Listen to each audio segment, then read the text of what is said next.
আসসালামু আলাইকুম, welcome back to my Happy's kitchen and daily life. সবাই কেমন আছেন? আজকে আমি মুরগির পাও পাখনা হাড্ডিগুড্ডি চামড়া দিয়ে লাউ রান্না করব, আর এটাই আপনাদের সাথে শেয়ার করব। তো এগুলো আমি কিভাবে রান্না করি চলুন দেখে আসা যাক। তো প্রথমেই আমি লাউগুলোকে সুন্দর করে কেটে নিয়েছি, চৌকা চৌকা করে দিয়ে আমি ধুয়ে নিয়ে একটা ঝাঁপিতে রেখে দিয়েছি।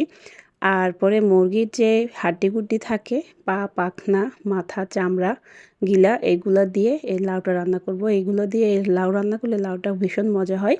এখন আমি একটা কড়াইতে তেল দিয়ে দিব। তেলের ভিতরে আমি মশলা দিয়ে দিব। আদা, রসুন, পেঁয়াজ, জিরা, ধনিয়া সমস্ত মশলা দিয়ে কষিয়ে নিব। কাঁচামরিচ দিব, দিয়ে খুব ভালোভাবে কষিয়ে নেব। তেল দিব।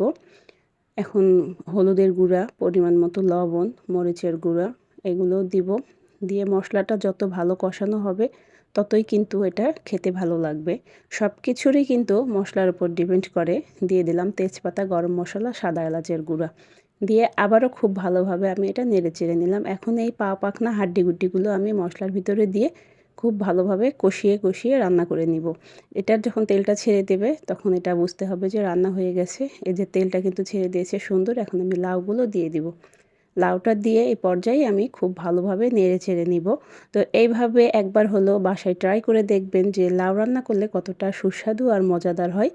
শুধু চিংড়ি মাছ দিয়েই আমরা লাউ খেয়ে থাকি, আসলে এইভাবে যে হাড্ডিগুড্ডি পা পাখনা দিয়ে যে লাউ রান্না করলে এতটা মজাদার হয় তা কিন্তু কেউ ভাবতেই পারে না। এখন ঢেকে আমি রান্না করে নেব কিছুক্ষণ। এই যে দেখেন সুন্দর মতো কিন্তু হয়ে আসছে রান্না।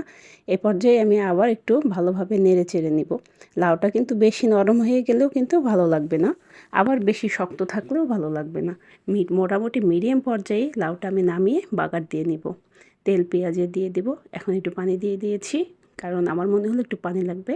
দেখেন রান্নাটা কিন্তু হয়ে গেছে। এখন আমি বাগার দিয়েছি।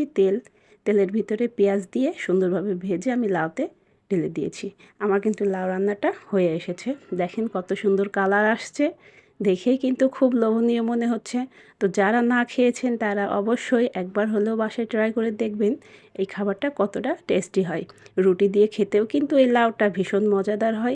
আজকের লাউ রান্নার রেসিপিটা আপনাদের কাছে কেমন লেগেছে? যদি ভালো লেগে থাকে অবশ্যই লাইক, কমেন্ট, শেয়ার করে দিবেন। আজ এ পর্যন্তই। আল্লাহ হাফেজ।